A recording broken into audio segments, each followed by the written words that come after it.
المؤمنون الذين هم في صلاتهم خاشعون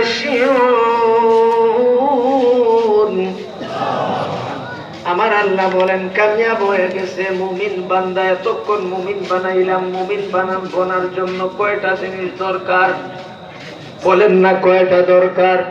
মাগরিবের পর থেকে এই পর্যন্ত মুমিন চিনানো হলো। মুমিন চিনার পরে এবার ওই মুমিন সম্পর্কে আমার আল্লাহ বলছেন কাদ আফলাহাল মুমিনুন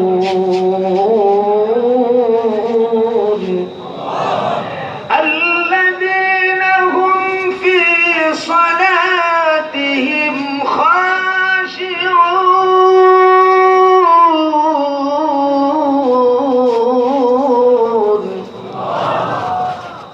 যেমন ভাবে নামাজ আদায় করবে, আমার নবী যেভাবে নামাজ আদায় করছেন, আমার নবীর সুন্নাত ছাড়া নামাজ আল্লাহর দরবারে কবুল হবে না।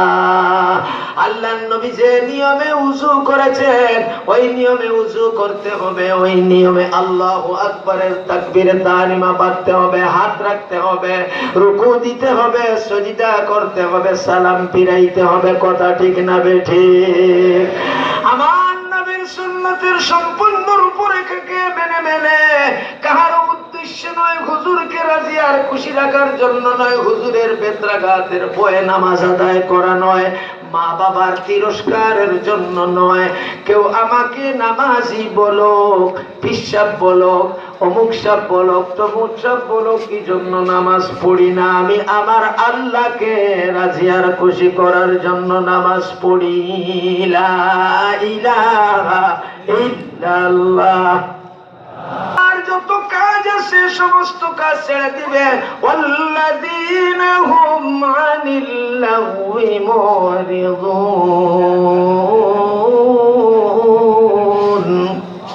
বেকার কাজ দেখেন, এখনকার যুবক যুবতীরা মোবাইল নিয়ে সারা রাত বেকার কাজে ব্যস্ত থাকে। কথা ঠিক না বেঠিক?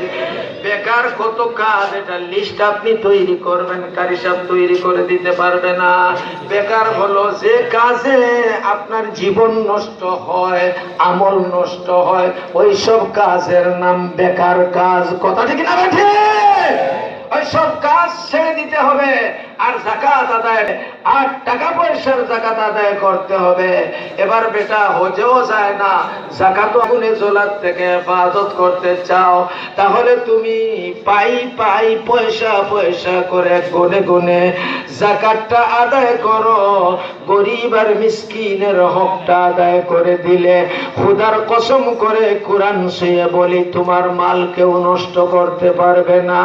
লা ইলাহা ইল্লাল্লাহ। দুষ্ট বন্ধুগণ, আল্লাহ চোখ দিয়েছে, হাত দিয়েছে, পা দিয়েছে, অঙ্গ দিয়েছে, প্রত্যঙ্গ দিয়েছে, ব্রেন দিয়েছে।